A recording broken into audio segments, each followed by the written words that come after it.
Chapter 7. Now when he had ended all his sayings in the audience of the people, he entered into Capernaum. And a certain centurion's servant, who was dear unto him, was sick and ready to die. And when he heard of Jesus, he sent unto him the elders of the Jews, beseeching him that he would come and heal his servant. And when they came to Jesus, they besought him instantly, saying that he was worthy for whom he should do this, for he loveth our nation, and he hath built us a synagogue. Then Jesus went with them. And when he was now not far from the house, the centurion sent friends to him, saying unto him, Lord, trouble not thyself, for I am not worthy that thou shouldest enter under my roof. Wherefore neither thought I myself worthy to come unto thee, but say in a word, and my servant shall be healed. For I also am a man set under authority, having under me soldiers, and I say unto one, Go, and he goeth, and to another, Come, and he cometh, and to my servant, Do this, and he doeth it.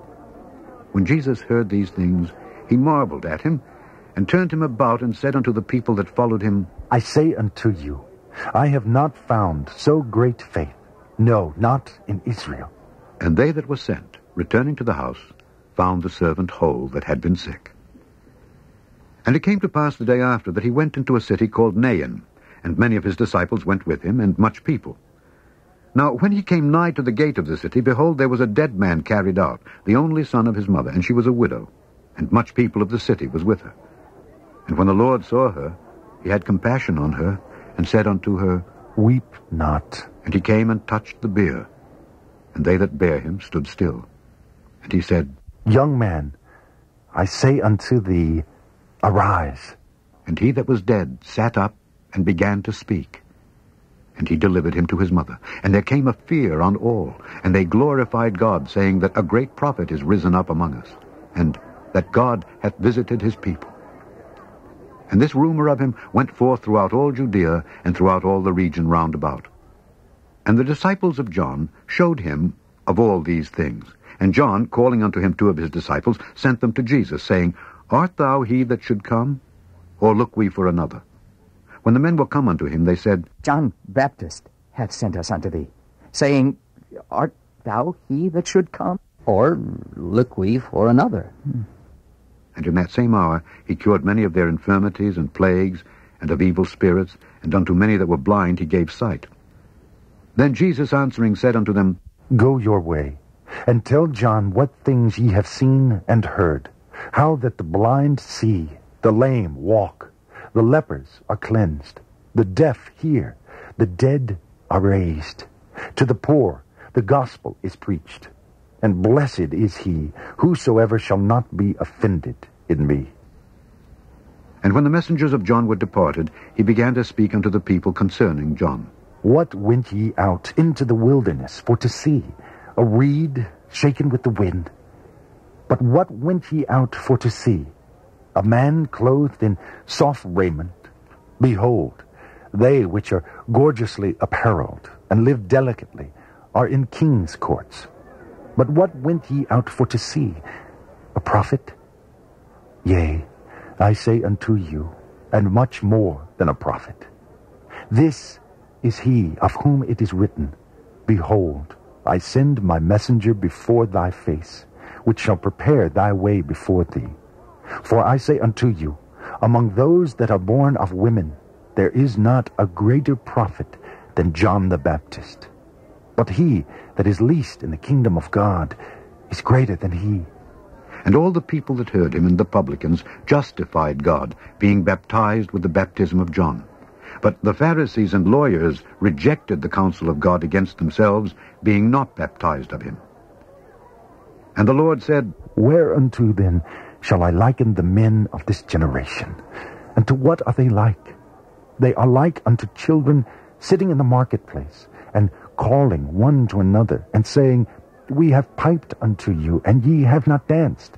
We have mourned to you, and ye have not wept. For John the Baptist came, neither eating bread nor drinking wine, and ye say, He hath a devil. The Son of Man is come, eating and drinking, and ye say, Behold, a gluttonous man, and a winebibber, a friend of publicans and sinners. But wisdom is justified of all her children. And one of the Pharisees desired him that he would eat with him. And he went into the Pharisee's house, and sat down to meat. And behold, a woman in the city, which was a sinner, when she knew that Jesus sat at meat in the Pharisee's house, brought an alabaster box of ointment, and stood at his feet behind him, weeping, and began to wash his feet with tears, and did wipe them with the hairs of her head, and kissed his feet, and anointed them with the ointment. Now when the Pharisee which had bidden him saw it, he spake within himself, saying, This man, if he were a prophet, would have known who and what manner of woman this is that toucheth him, for she is a sinner. And Jesus answering said unto him, Simon, I have somewhat to say unto thee. And he saith, Master, say on. There was a certain creditor, which had 2 debtors. The one owed 500 pence, and the other 50. And when they had nothing to pay, he frankly forgave them both. Tell me, therefore, which of them will love him most? Simon answered and said, I suppose that he to whom he forgave most. And he said unto him, Thou hast rightly judged. And he turned to the woman, and said unto Simon, Seest thou this woman? I entered into thine house. Thou gavest me no water for my feet, but she hath washed my feet with tears, and wiped them with the hairs of her head. Thou gavest me no kiss, but this woman, since the time I came in, hath not ceased to kiss my feet. My head with oil thou didst not anoint, but this woman hath anointed my feet with ointment. Wherefore I say unto thee, her sins, which are many, are forgiven. For she loved much, but to whom little is forgiven, the same loveth little. And he said unto her, Thy sins are forgiven. And they that sat at meat with him began to say within themselves, Who is this that forgiveth sins also? And he said to the woman, Thy faith hath saved thee. Go in peace.